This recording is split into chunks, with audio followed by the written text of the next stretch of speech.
Magandang araw kaibigan! Tuloy po kayo sa Felicidad's Channel. Sa mga kwento ng buhay at pag-ibig na hinalukay sa natatagong baul ni Felicidad. Pero bago po tayo magpatuloy, huwag niyo pong kalilimutan na i-like ang video, i-subscribe ang channel, at i-click ang notification bell para lagi kayong updated sa mga parating pa na upload.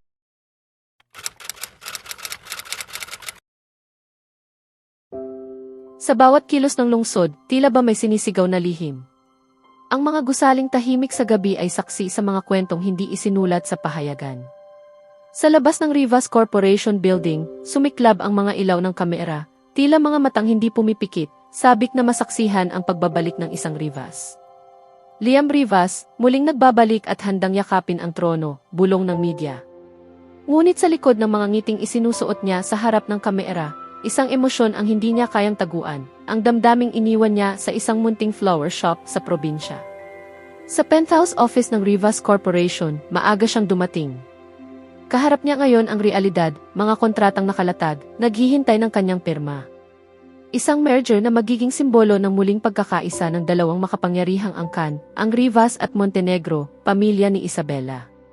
Anak, sambit ni Don Rafael habang itinatama ang kanyang salamin, isang pirma lang at maitatama natin ang lahat. Muling maibabalik ang pangalan natin sa tuktok.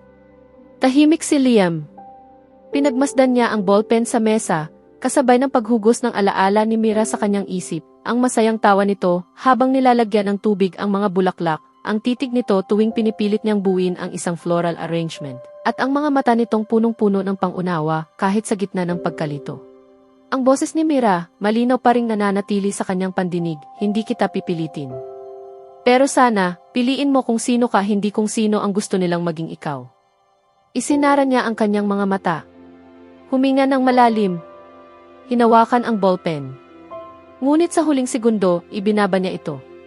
Hindi ko ito pipirmahan, matigas niyang sambit. Nagtinginan ang mga shareholder. Si Don Rafael ay tila na estatwa at si Isabela ay hindi makapaniwala.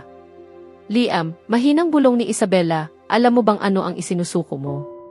Tumango siya. Oo, pero mas alam ko kung ano ang tunay kong pinipili. Tinalikuran niya ang silid, iniwan ang mga taong kumakatawan sa mundong dati kanyang tadhana, ngunit ngayon ay parang banyaga na. Samantala sa flower shop. Habang ang lungsod ay abala sa politika ng negosyo, isang payapang umaga ang bumalot sa flower shop. Si Mira ay tahimik na nag-aayos ng mga palumpo ng bulaklak. Maaliwalas ang araw ngunit hindi pa rin malinaw ang kanyang damdamin. Tila ba nasa pagitan pa rin siya ng paglimot at paghihintay. Biglang dumating ang isang delivery rider. Miss Mira, may sulat po para sa inyo, sabi ng rider habang iniaabot ang isang liham na nakalagay sa lumang sobre. Walang sender. Walang pangalan. Ngunit sa unang tingin pa lang, alam na ni Mira kung kanino iyon galing. Binasa niya ito ng dahan-dahan, bawat salita ay tila kasabay ng tibok ng kanyang puso. Mira, hindi ko alam kung paano ko sasabihin ito sa iyo ng harapan, kaya isinulat ko na lang muna. Sa bawat araw na lumilipas, lalo kong naiintindihan kung gaano mo binago ang buhay ko, hindi lang bilang Leo, kundi bilang Liam din.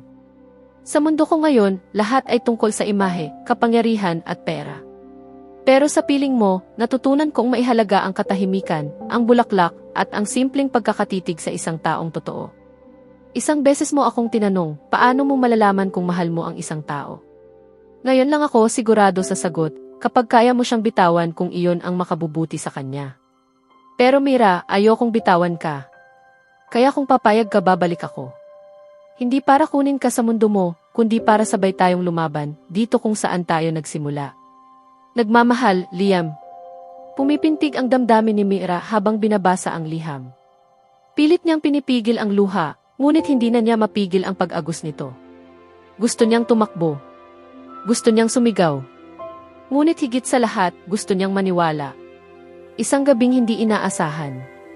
Kinagabihan, dumating ang hindi inaasahang bisita. Si Isabela. Tahimik itong pumasok sa shop, suot ang eleganteng coat na hindi maitatangging mamahalin. Ngunit sa mata ni Mira, tila ba hindi ito si Isabela Montenegro, ang kilalang tagapagmana ng yaman, kundi isang babaeng sugatan sa pakikibaka ng damdamin. Ikaw si Mira, hindi ba? Tanong ni Isabela. Tumango si Mira. Oo, ako nga, bakit?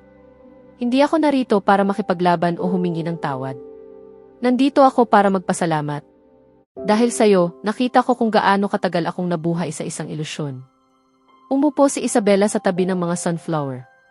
Pinagmasdan ang mga ito na para bang ayon lang niya, tunay na nakita ang kagandahan ng isang bagay na hindi ginastusan ng milyon-milyon. Hindi ko na siya hahadlangan, mahina niyang sabi. Hindi ko na rin pipilitin ang merger. May mga bagay palang hindi nabibili ng pangalan. Tahimik lang si Mira. Hindi niya inakalang ang babaeng minsang naging banta sa puso niya ay magiging saksi ng kanyang tunay na halaga.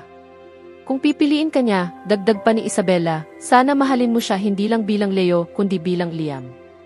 Buo, wala nang tinatago. Umalis si Isabela nang walang seremonyas. Iniwan niya ang amoy ng mamahaling pabango at isang katahimikang maihalong respeto. Isang linggo ang lumipas. Abala si Mira sa pag-aayos ng mga rosas para sa isang kasal. Ang bawat bulaklak ay inihahanda niyang may buong atensyon, ngunit ang puso niya ay tila laging naghihintay. Hindi niya alam kung ano ang hinihintay, liham, balita, alaala.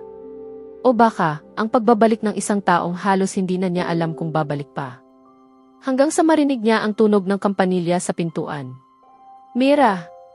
Napalingon siya. Nandoon si Liam, hindi na suot ang mamahaling Amerikana ng Rivas, kundi ang simpleng polo na binili nila sa palengke noon. May dala itong basket na puno ng sunflower, bulaklak na minsang naging simula ng kanilang kwento. Hindi ko alam kung tatanggapin mo pa ako, mahinang sambit ni Liam. Pero babalik at babalik ako hanggat hindi mo sinasabi na wala na akong lugar sa puso mo. Tumulo ang luha ni Mira. Hindi dahil sa lungkot, kundi dahil sa wakas, narito na ang lalaking pinili niyang mahalin. Hindi bilang tagapagmana. Hindi bilang lihim. Kundi bilang siya. Hindi ko kailangang magsalita, sagot niya habang lumalapit. Hinawakan niya ang kamay ni Liam. Dahil kahit kailan hindi ka na nawala sa puso ko.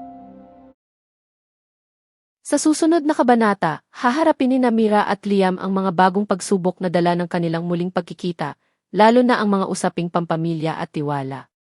Kasabay nito, masusubok ang tibay ng kanilang pagmamahalan sa gitna ng mga intriga mula sa nakaraan at mga taong nais sirain ang kanilang bagong simula. Kaya abangan natin,